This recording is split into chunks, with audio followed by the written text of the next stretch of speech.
성도든 또 우리 조선시대에 복음이 들어왔을 때 그 복음을 받아들였던 사람이든 그 모든 사람들이 참으로 순수했다라는 생각을 하게 됩니다. 초대교회 그리스도인들은 정말로 순수했던 것 같아요. 그들의 마음은요, 거짓이 없었고 순수했고 또 서로를 대하는 마음이 참 따뜻했던 것 같습니다. 왜 그랬을까? 그들에게 복음이 들어왔고 그 복음을 통해서 진짜 구원받은 사람들이었기 때문입니다. 어떤 환난과 핍박이 와도 그 복음을 떠나지 않고 그 구원의 확신을 저버리지 않고 내가 예수로 말미암아 구원받은 자라고 당당히 살아갔던, 여러분 옛날에는 예수 믿는다고 해서 핍박을 당하지 않았습니까? 초대교회뿐만 아니라 우리 조선에 기독교가 들어왔을 때 예수 귀신 들려가지고 저런다 이런 얘기를 많이 하셨어요. 예수 귀신 들려가지고 저렇게 교회에 미쳐가지고 산다라고 그런 이야기를 들어도 나는 예수님이 좋아서 내 인생의 모든 복음을 지키며 믿음을 지키며 그래서 많은 가족들에게 복음을 전하며 구원의 복음이 그 가정에 넘쳐나는 것들을 보게 되어지는 거예요. 참으로 순수하게 신앙생활했다라는 생각을 합니다. 그러면서 오늘날 그리스도인들을 바라보면서 여러분뿐만 아니라 우리는 어떤가? 정말 복음을 향한 순수한 마음, 신앙생활에 있어서의 순수한 마음이 정말 우리 안에 있는가라는 생각을 좀 해보게 됩니다. 여러분 마음 가운데 순수한 마음이 있습니까? 주님을 사랑하는 마음, 정말 주님을 향한 마음이 순수한 마음 가운데 옛날에 부흥 강사님이 올 때마다 이런 비슷한 얘기를 했던 것 같아요. 그래서 기억이 나서 좀 찾아봐서 가져왔는데요. 이 부흥 강사님이 교회 안에 다양한 성도들이 있다라고 하면서 이런 얘기를 하셨어요. 교회에 이름만 올려놓은 등록교인, 이름만 신자인 명목교인, 비만 오면 꼼짝 못하는 소금교인, 바람만 불어도 날아가는 종이교인, 급한 일 생겨야 찾아오는 화장실 교인, 날씨 추워지면 꼼짝 못하는 파충류 교인, 더운 여름에 녹아 교회에 안 오는 눈덩이 교인이 있다라는 이야기를 하셨어요. 이 이야기를 하신 이유가 무엇입니까? 옛날에는 주님이 좋아서 정말 어떻게 하면 예배 가운데 주님을 만날 수 있을까? 그 기쁨 가운데 순수한 마음을 가지고 교회를 왔는데 오늘날 성도들은 그렇지 않다라는 것을 말씀해 주고 있는 것 같습니다. 여러분, 우리는요, 진짜 신앙생활하는 신앙인이 돼야 돼요. 어떤 분들은 그럽니다. 우리는 종교인이 아닙니까? 여러분, 우리는 종교생활을 하는 자들이 아니에요. 우리는 신앙생활을 하는 신앙인이라는 거예요. 그럼 목사님, 종교인과 신앙인의 차이가 무엇입니까? 우리가 종교 생활하는 것도 맞다라고 생각할 수 있지만 예수님이 원하는 것은 너희는 종교 생활하는 자가 아니라 신앙 생활하는 신앙인이 되어야 할 것에 대해서 말씀해 주고 있다라는 거예요. 그러면 우리가 종교인이 무엇이고 신앙인이 무엇인지에 대해서 우리가 알기 위해서 오늘 본문을 좀 말씀을 통해서 종교인이 어떠한 자이고 종교인의 특징과 또 신앙인의 특징에 대해서 말씀을 조금 살펴보려고 합니다. 첫 번째, 종교인의 특징. 이 특징을 보면서 내가 종교인인가를 점검해 봐야 돼요. 종교인의 특징 첫 번째는 뭐냐면 종교인은요, 잘못된 교리, 잘못된 생각을 가지고 있는 자가 종교인이라고 얘기하고 있습니다. 여러분, 우리는요, 신앙생활하면서 그동안 교회 와서 배워왔던 전통적인 교리, 말씀을 통한 배운 것이 아니에요. 전통적으로 교회에서는 이렇게 해야 한다. 기도는 두 손을 모으고 무릎을 꿇고 엎드려서 해야 한다. 여러분, 이거는요, 하나님 안에서는 하나님은요, 그렇게 기도하라고 말씀하지 않으셨어요.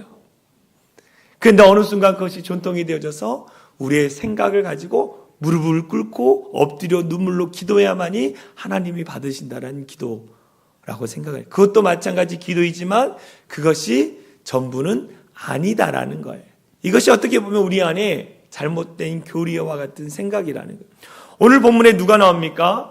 나면서부터 못 걷는 안진뱅이 거지가 나옵니다. 그런데 이 안진뱅이가 베드로와 요한이 그 안진뱅이에 가서 나사렛 예수 그리스도의 이름으로 명하노니 일어나 걸으라고 했을 때에 그가 일어나는 기적을 많은 사람들이 봤습니다. 많은 사람들이 본 것뿐만 아니라 그 성전에서 제사를 하고 예배를 인도하는 제사장들과 또 그 성전의 종교 지도자들이 그 모습을 많이 봤다라는 거예요. 그런데 사람들은 기뻐하는 데에 그 종교 지도자들, 교회 안에 있는 사람들은 기뻐하지 않았다라고 성경에 나옵니다. 왜 기뻐하지 않았습니까? 그것은 그들의 머릿속에 잘못된 교리, 잘못된 생각을 갖고 있었기 때문입니다. 그들이 도대체 어떤 잘못된 교리, 잘못된 생각을 갖고 있었기에 그 기적이 일어났음에도 불구하고 정말 예수님을 통해서 기적이 일어났음에도 불구하고 기뻐하지 않는가? 어떤 생각이 그 머릿속에 자리 잡혀 있었는가? 우리가 그것을 알기 위해서는 요한복음 9장의 말씀을 조금 보면 됩니다. 요한복음의 9장에 보면요, 예수님과 제자들이 길을 가고 있었습니다. 그런데 한 맹인이 있었어요. 그 맹인을 보고 제자들이 예수님께 이렇게 질문합니다. 요한복음 9장 1절에서 3절 말씀을 보면 이렇게 나와 있어요.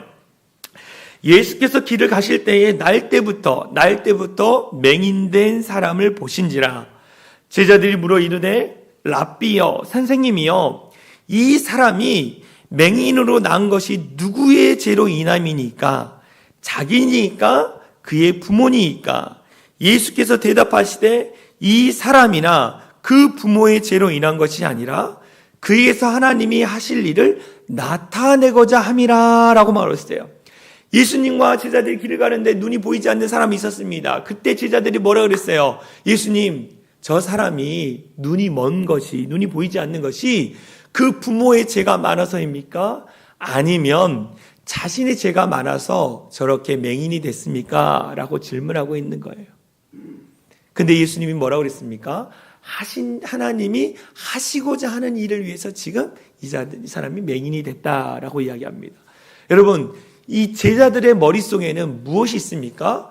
죄로부터 부모가 죄를 많이 지으면 자식이 망하고 자식이 질병이 있고 자식이 어려움을 당한다라는 잘못된 생각을 그들이 갖고 있다라는 거예요. 이것이 잘못된 교리라는 거예요. 다시 본문으로 돌아가서 이 성전을 지키던 사람들, 종교 지도자들이 이 성전 비문을 지나면서 늘 이 안진뱅이를 봤을 거예요. 이 안진뱅이를 보면서 아이고 네 부모가 얼마나 많은 죄를 지었으면 네가 나면서부터 못 걷게 됐냐. 그들이 그런 생각을 갖고 있었다라는 거예요. 여러분, 종교 지도자들입니다. 하나님을 섬기는 자들입니다. 그러면 이 안진뱅이를 보면서, 물론 그들이 몇 푼 던져줬을 것 같아요. 그렇지만 이 안진뱅이를 보면서 무슨 마음이 있어야 돼요? 참 불쌍하다. 참 안타깝다. 어떻게 하면 도와줄 수 있을까? 그런 마음이 아니라 에휴, 네 부모가 죄를 많이 지어서 네가 이렇게 됐지. 이렇게 저주하고 있다라는 거예요. 이러한 자들은 종교인이라고 얘기합니다. 겉으로는 화려하게 예배하고 하나님을 찬양한 것 같지만 삶의 자리서는 궁휼한 마음, 하나님 아버지의 마음이 없는 자들을 종교인이라고 얘기하는 거예요. 여러분, 저와 여러분들은 어떻습니까? 주의 성전에 나와서 하나님을 찬양합니다. 말씀을 듣습니다. 기도 열심히 합니다. 돌아가서 여러분의 삶의 자리에서는 어떻게 그 말씀을 지키고 살아가고 계십니까? 사랑의 말씀, 긍휼의 말씀, 우리를 구원해 주시는 그 주님의 은혜를 받고 삶의 자리 가운데 돌아갔는데 여러분들은 다른 사람을 용서해 주고 이해해 주고 품어주는 일들을 감당하고 있느냐는 거예요. 종교인은 교회 와서 열심히 기도하고 신앙생활을 하지만, 종교생활을 하지만 집으로 돌아가서는 그 말씀대로 살아가지 않는 것이 종교인이에요. 여러분과 저의 모습을 조금 점검해 봤으면 좋겠습니다. 더불어 여러분의 머릿속에 잘못된 교리가 자리 잡혀서 신앙생활이라는 것은, 교회 생활이라는 것은 이렇게 해야 한다라고 하면서 다른 사람을 정죄하고 있지 않는지 우리 스스로가 좀 점검해 봐야 한다. 그러한 사람은 종교생활하는 사람입니다. 신앙생활이 아니는 거예요. 종교인은요, 잘못된 교리, 잘못된 생각이 그 마음 깊숙이 자리 잡고 있습니다. 두 번째, 종교인의 특징이 뭐냐? 이기적인 마음이 넘친다라는 거예요. 종교인은요, 이기적인 마음이 있어요. 나밖에 몰라요. 겉으로는 다른 사람을 위하는 것 같고 손을 잡아주는 거 섬기는 것 같지만 그 내면에 보면, 그 내면의 중심을 보면 나밖에 몰라요. 예배드리는 목적이 그 사람에게는 내가 복받기 위해서, 내가 하나님 앞에 예물을 드리는 이유는, 헌금을 하는 이유는 내가 복받고 내 사업이 잘 되기 위해서 하나님께 드린다. 그게 종교인이라는 거예요. 무언가를 주고 무언가를 받기 원하는 것이 종교인이에요. 종교인. 나는 예수 믿음으로 말미암아 고난받고 핍박받고 어려움 당해도 오직 하나님만 영광 받으시옵소서라고 이런 사람은 그렇게 기도하지 않아요. 내가 드러나기 원하는 거예요. 내 이름이 드러나기 원합니다. 내 모든 활동이 드러나기 원해요. 여러분, 오늘 본문에 나오는 종교 지도자들입니다. 성전에서 일하는 자들, 어떻게 보면 오늘날은 풀타임 사역자, 전임 사역자와 같은 사람들이에요. 그 사람들이 하나님의 기적을 봤습니다. 그러면 와, 하나님의 기적 대단하다, 기쁘다, 저렇게 잘 됐네, 이런 마음이 없고, 그들은 어떻게 했습니까? 그 기적을 일으킨 베드로와 요한을 잡아다가 감옥에 가두어 버립니다. 그리고 엄청 기분 나쁘게 그들을 신문하는 내용을 오늘 본문을 통해 보게 돼요. 왜 그들이 기분이 나쁘고 왜 그들이 화가 났을까요? 왜 그들이 베드로와 요한을 감옥에 갇혔을까요? 여러분 잘 생각해 보십시오. 나는 종교 지도자입니다. 하나님의 말씀을 가르치고 누구보다도 하나님을 뜨겁게 예배한다는 사람입니다. 그런데 듣도 보지도 못했던 저 어부 출신 베드로와 요한이 와가지고 나사렛 예수 그리스도의 이름으로 그 40년 동안 낫지 못한 사람을 일으켜 세우는 기적을 일으켜요. 여러분, 그러면 종교 지도자인 이 사람의 마음이 어땠을까요? 체면이 구기는 거잖아요. 체면이 구겨요.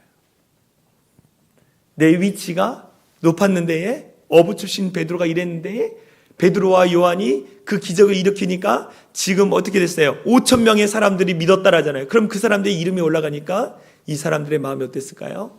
너무나 어려운 거예요. 너무나 어려운 거예요. 하나님의 기적을 봤으면, 하나님을 믿고 다른 사람이 기도해서 응답받고 축복받았으면 우리가 축복해주고 격려해주고 와 잘했다고 이렇게 해줘야 하는데 종교인은 그렇지 않아요. 저 사람이 나보다 더 드러나네. 저 사람이 내 체면을 구겼네. 저 사람이 나보다 더 높은 위치로 올라가네라고 하면서 자기의 위치, 자기의 체면을 생각한다라는 거예요. 종교 생활을 하는 사람들은요, 종교인들은 어떻게 교회 생활을 하느냐? 교회에서 열심히 합니다. 그 목적은 뭐냐? 하나님의 영광이 아니에요. 내가 헌신하고 봉사해서 교회에서 높은 자리라고 이야기하는 직분을 받기 위해서 그럽니다. 여러분, 직분을 받는 이유는 뭔지 아십니까? 더 섬기라고. 목사가 제일 많이 섬겨하고 전도사가 그 다음 섬겨하고 권사님, 안수집사님, 우리 집사님들이 더 섬겨하는 거예요. 직분을 주신 이유. 그런데 종교 생활을 하는 사람은 집사님, 안수집사님, 권사님, 장로님 되는 게 어떤 높은 위치로 간다고 생각해서 그 위치를 차지하기 위해서 종교 생활을 하는 그리스도인이 너무 많다라는 거예요. 여러분, 이것은 예수님이 원하시는 삶이 아니라고 이야기합니다. 여러분, 우리에게 직분을 주신 이유는 뭐냐? 더 낮은 곳에 더 섬기라고 우리 가운데에 직분을 주셨다라는 거예요. 예수님을 믿으면 믿을수록 내 이름은 조금씩 사라지고 오직 누구의 이름만 드러납니까? 예수님의 이름만 드러나면 되는 거예요. 제가 전에도 한번 말씀드렸는데 사랑의 창이란 교회 담임 목사님 이래요. 그래서 그래요. 아니요, 저는 부목사인데요. 그래요. 저는 부목사인데요. 우리 사랑의 창이란 교회 담임 목사님은 하나님입니다. 이렇게 얘기해요. 여러분, 우리는요 종교인이 아니에요. 우리는 신앙인이에요. 신앙인은 오직 하나님의 영광만 드러내면 되는 거예요. 이것이 하나님이 원하시는 신앙인의 모습이라는 거예요. 그러면 우리가 종교인은 잘못된 교리와 이기적인 마음, 나밖에 모르는 마음이 있는데, 그럼 신앙인의 특징은 무엇인가? 신앙인은요, 두 번째, 신앙인의 특징 우리가 볼 텐데, 신앙인은요, 부활의 능력을 날마다 경험하며 살아가는 자가 신앙인이에요. 부활의 능력을 날마다 경험하며 살아가는 자들이 신앙인이라고 이야기합니다. 여러분, 예수님의 부활하심을 믿습니까? 대답을 안 하시네요. 예수님의 부활하심을 믿습니까? 여러분, 예수님의 부활을 믿어야 돼요. 만약 여러분 예수님 부활하지 않으셨어요. 그럼 기독교라는 종교가 존재할 수 없는 거예요. 존재할 수 없는 거. 예수님이 죽으셔서 무덤에 묻히셨다 끝났어요. 그러면 누가 예수님을 믿습니까? 아니라는 거예요. 예수님은 죽어 계신 분이 아니라 부활하신 분이에요. 기독교에서 부활은 전부예요. 전부. 부활이 있기 때문에 생명이 있고, 부활이 있기 때문에 우리가 천국 가는 거고, 부활이 있기 때문에 우리의 인생의 모든 문제를 해결해 주시는 예수님이 나와 함께 하시는 거예요. 여러분, 이 부활을 믿어야 돼요. 부활을 믿어. 여러분, 부활이 없다고 생각해 보신 적 있습니까? 기독교에 부활이 없어요. 예수님의 부활의 첫 열매고, 그 첫 열매이신 예수님을 따라 예수님을 믿는 자들에게는 나중에 죽어서 부활할 거라고 얘기했어요. 그렇기 때문에 우리에게 희망이 있는 거예요. 그런데 우리 기독교 안에 예수님이 부활하지 않으셨어. 부활이 없다 하면 우리는 죽은 다음에 어떻게 돼요? 지옥 가는 거예요.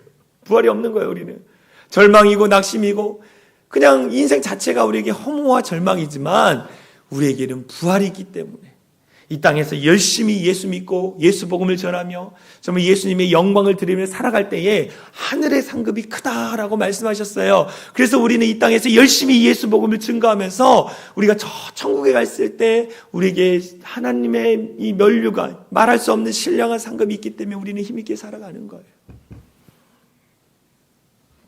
그런데 사람들은요, 이 부활을 얘기할 때에 과거에 예수님이 부활하신 사건만 믿어요. 그리고 우리가 죽어서 나중에 천국에서 부활할 미래적 부활만 믿어요. 그런데 예수님이 부활에 대해서 말씀하시면서 과거의 부활뿐만 아니라 현재 미래의 부활도 얘기하셨어요. 목사님 너무 어려워요. 제가 이거를 신학적인 용어에서 막 쉽게 표현하려고 애쓰고 노력했지만, 하여간 여러분, 부활이라는 것은 과거에도 있었고 현재에도 있었고 미래에도 있을 거예요. 그럼 현재적인 부활이 무엇입니까? 오늘 본문에서 이렇게 얘기해요. 사도행전 4장 2절에 이렇게 얘기합니다. 그들이 누굽니까? 종교 지도자들이, 사도들이 백성을 가르치고 예수님의 경우를 들어 죽은 자의 부활을 전한다고 크게 분기하여. 예수님 부활하셨잖아요. 그 부활하신 예수님을 제자들이 전한다라고 종교 지도자들이 막 분기를 했어요. 또 사도행전 4장 10절에 이렇게 얘기합니다. 베드로가, 너희와 모든 이스라엘 백성들은 알라. 너희가 십자가에 못 박고 하나님이 죽은 자 가운데 살리신 나사렛 예수 그리스도의 이름으로 이 사람이 건강하게 되어 너희 앞에 섰느니라. 무엇을 얘기하냐면, 지금 부활하신 예수님이 저와 여러분 가운데 있기 때문에 지금 당하는 고난, 아픔, 절망을 어떻게 합니까? 죽음의 자리에서 우리를 끄집어내셨다라고 말씀하는 거예요. 예수님이 부활하셨기 때문에 여러분의 인생의 모든 문제를 예수님이 해결해 주신다라는 거예요. 부활하신 예수님이 여러분과 함께 하시기 때문에 내가 인생을 살아가면서 겪게 되어지는 슬픔과 아픔과 절망과 좌절과 사람 관계로부터 찢겨지는 그 상한 마음, 찢긴 마음들이 예수님 믿음으로 말미암아 다시 죽은 마음이 회복되는 것을 이야기하는 거예요. 그래서 예수 믿는 자들에게 절망이 찾아오고 낙심이 찾아올지라도 다시 일어나는 이유는 뭐냐? 부활하신 예수님이 나와 함께 하시기 때문에. 할렐루야. 이게 현재적 부활인 거예요. 현재적 부활. 이걸 믿고 살아가는 거예요. 그래서 날마다 부활하신 예수님이 나를 도우신다. 내게 능력을 주신다. 낙심한 우울, 좌절의 마음과 나를 익혀주신다라는 마음을 가지고 내가 살아가는 거예요. 그때 하나님이 기적을 보여주시는 거예요. 할렐루야. 예수님이 도와주시지 않으면 좌절하고 낙심하고. 어제도 신문을 읽었는데요. 사랑하는 아내가 갑자기 이 여러 가지 일로 말미암아 소천하게 됐다. 그 남편이 이 슬픔을 이기지 못하는 거예요. 자식들 앞에서 눈물을 흘리지 못하고, 왜냐하면 강한 아버지이기 때문에. 근데 홀로 눈물을 펑펑 흘린다는 거예요. 우리가 살아가는 그 인생 가운데 이러한 일들이 당할 때에 우리를 일으켜 주실 분이 누구냐는 거예요. 누구냐는 거. 부활하신 예수님이라는 거예요. 할렐루야.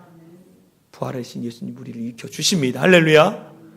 나사렛 예수 그리스도의 이름으로 명하노니 모든 좌절과 낙심과 절망과 찢긴 마음에서 일어날지어다 라고 얘기하는 거예요.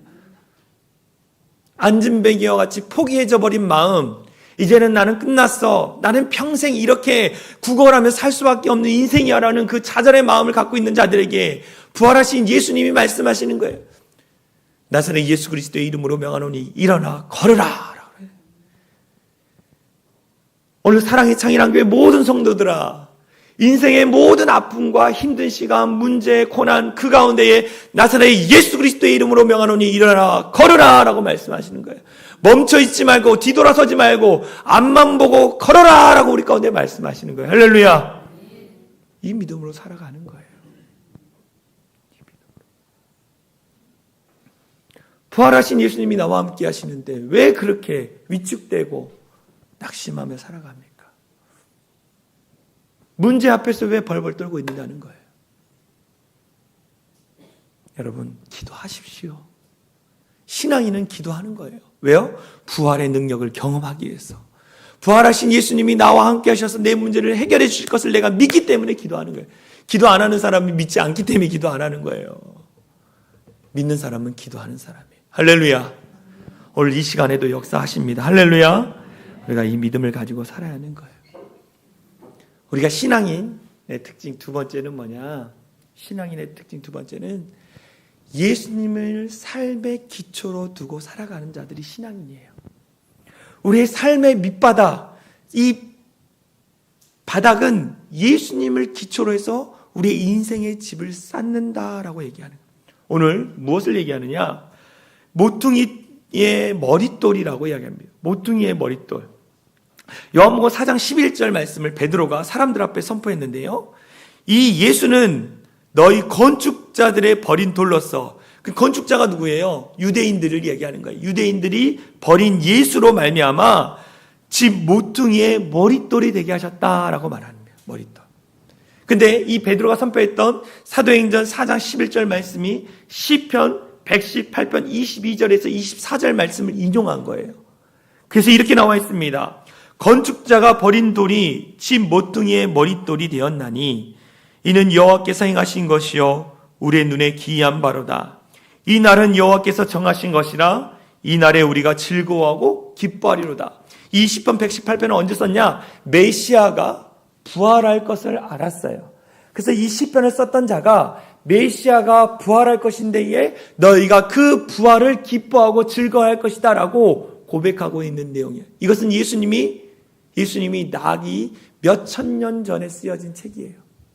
근데 이 말씀이 분명히 시간이 지나고 예수님이 오심으로 말미암아 이루어 주신 것을 보게 되어집니다. 그런데 이 부활하신 예수님을 무엇에 두라고 말하고 있어요? 모퉁이돌, 머릿돌이 아닙니다. 오늘날 우리가 집을 지으면 어떻게 합니까? 이 H빔이라는 철근을 세우고 그 다음에 벽돌을 쌓습니다. 그리고 사람들이 이 집에 대해서 머릿돌이라 그래서 그 건물 앞에다가 이거 여기는 만민이 하는 곳 이렇게 하면서 이렇게 말씀을 세우고 아니면 누가 건축했다 그래서 머릿돌을 세워주잖아요. 요즘은 그 머릿돌이 그런 의미지만 예수님 당시에 이 머릿돌은 어떤 의미냐? 그림을 보겠습니다. 예수님 당시에 이 집을 짓는 데에 이 머릿돌, 모퉁이돌은 이 집을 짓는 중심축을 의미하는 거예요. 그래서 이 머릿돌을 세워놓고 그 주변으로 해서 요즘 시멘트를 바르고 접착제를 바르지만 당시에는 돌을 쌓고 자그마한 돌을 그 안에 세워서 집을 짓는 일들을 했다라는 거예요. 오늘 베드로가 이야기합니다. 뭘 얘기합니까? 부활하신 예수님을 너희의 머릿돌로 세우고 그 머릿돌을 중심으로 너희의 집을 지어야 할 것을 이야기하는 거예요. 예수님의 제자들과 함께 길을 가다가 많은 사람들이 따라다녔습니다. 그래서 산 위에서 하나님의 신령한 말씀을 전합니다. 이 신령한 말씀이 뭐냐? 산상수훈이라고 이야기합니다.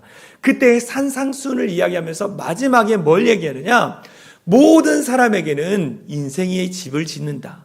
우리가 인생을 살아가면서 집을 짓는 데에 두 종류의 사람이 있다. 한 사람은 모래 위에 자기의 집을 짓고 또 한 사람은 반석 위에 집을 짓는다. 근데 그 인생에서 폭풍우가 닥칠 때가 한 번은 꼭 있다. 그런데 모래 위에 집을 지은 자의 집은 무너질 것이고 반석 위에 집을 지은 자는 무너지지 않는다. 반석 위에 집을 지어야 한다라고 이야기합니다. 그 반석이 누굴까요? 예수님.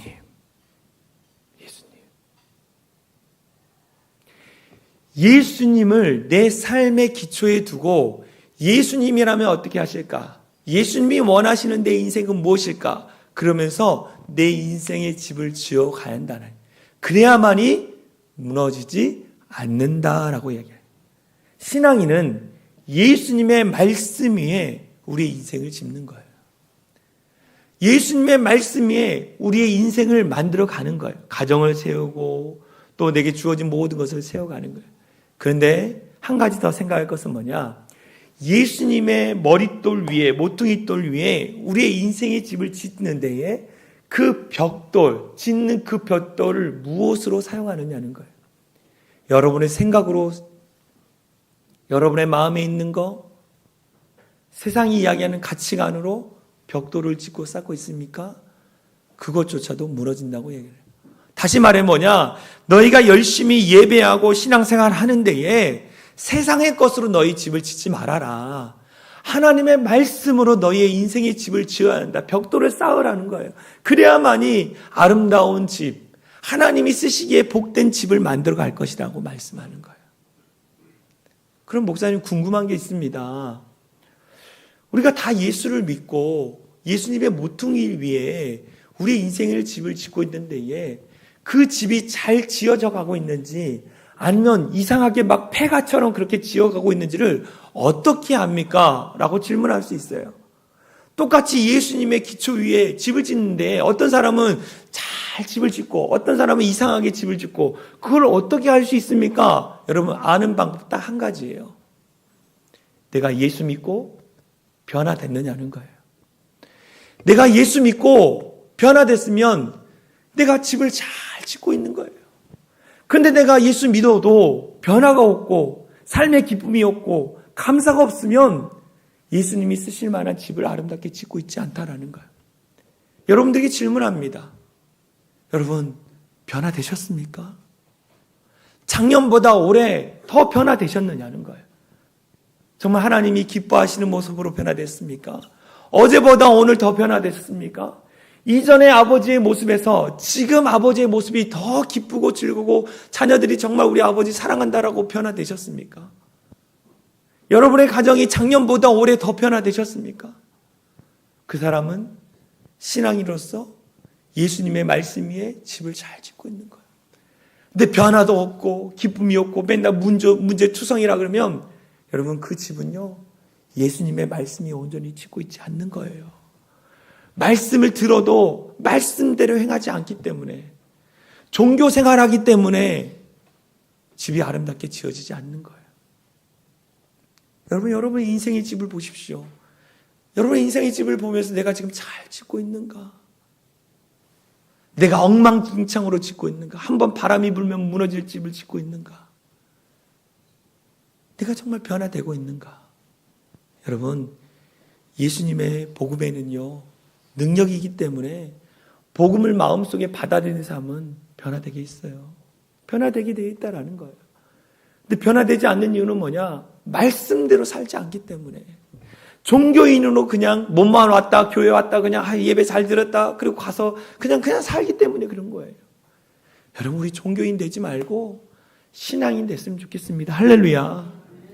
진짜 주님 사랑하고 진짜 주님 앞에 삶을 드리면서 날마다 삶이 변화되어지는 우리 모든 성도들이 됐으면 좋겠습니다. 할렐루야. 그런 신앙인으로 살아가는 우리 우리 모든 성도들 되어질 간절히 소망합니다. 우리 찬송가 421장, 이 찬양이 주중에 생각나는 거예요. 내가 예수 믿고서 제삼 받아 나의 모든 것 다 변했네 라고 했어요. 변했네. 찬양의 가사도 예수 믿고 내가 변화됐는데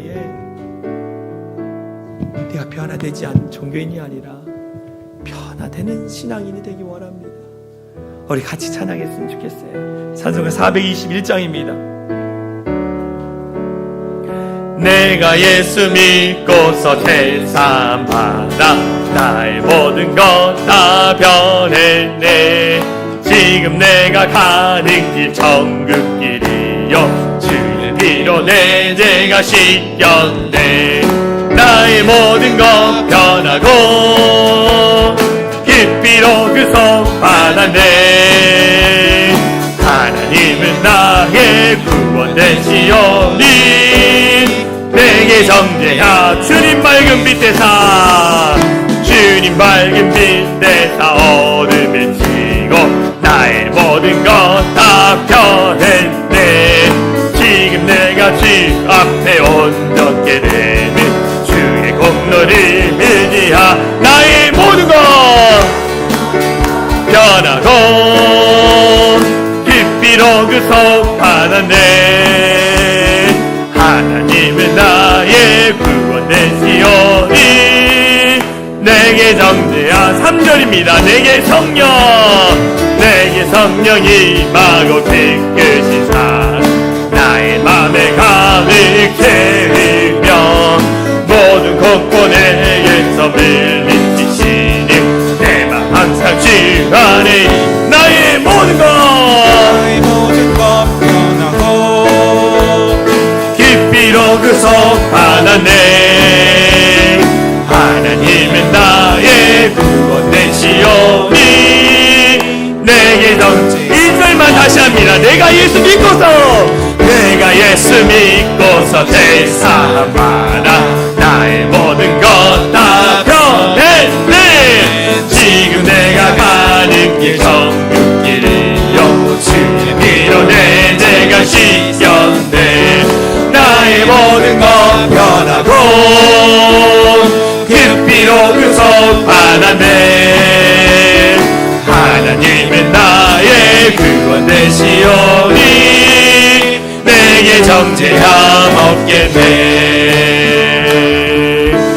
나의 모든 것 변하고